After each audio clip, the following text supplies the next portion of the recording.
समझते हैं कि छोटे क्रिएटर्स भी बड़े ब्रांड डील्स कैसे हासिल कर सकते हैं। एक आम सोच है ना, कि ब्रांड डील्स तो सिर्फ बड़े क्रिएटर्स के लिए ही होती हैं।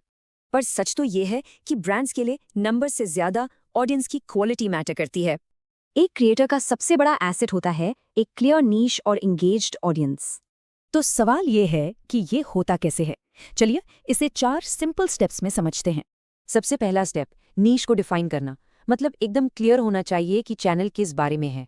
जैसे फाइनेंस, टेक या फिर फिटनेस, एक टॉपिक पर फोकस रखना ब्रांड्स का भरोसा बनाता है। स्टेप नंबर 2, एक मीडिया किट बनाना। अब ये मीडिया किट आखिर है क्या? इसे एक क्रिएटर का प्रोफेशनल रिज्यूमे समझिए। ब्रांड्स के लिए ये पहला इंट्रोडक्शन होता है।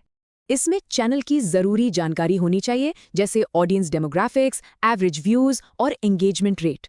और तीसरा बहुत ही जरूरी स्टेप, प्रोएक्टिव आउटरीच, मतलब खुद आगे बढ़ना। इंतजार नहीं करना है कि ब्रांड्स खुद आएंगे। पहला कदम क्रिएटर को ही लेना होगा। ब्रांड्स को इंस्टाग्राम, लिंक्डइन या फिर उनके ऑफिशियल ईमेल पर पिच किया जा सकता है। पिच को छोटा और प्रोफेशनल रखना जरूरी है, कुछ इस तरह से। और अब चौथा स्टेप, जिसका सबको इंतजार रहता है, अपने रेट्स कैसे सेट करें। एक कॉमन स्टार्टिंग पॉइंट है 200 से 500 रुपए प्रति 1000 व्यूज।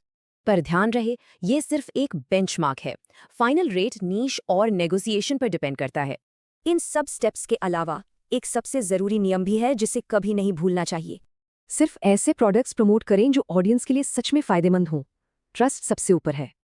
और ये इतना जरूरी क्यों है? क्योंकि एक अच्छी ब्रांड डील से महीने भर के एड रेवेन्यू से भी ज्यादा कमाई हो सकती है। तो असल में YouTube पर असली पैसा बनता कैसे है? इस बात को हमेशा याद रखें। असली पैसा एड्स से नहीं, स्मार्ट कोलैबोरेशन से आता है।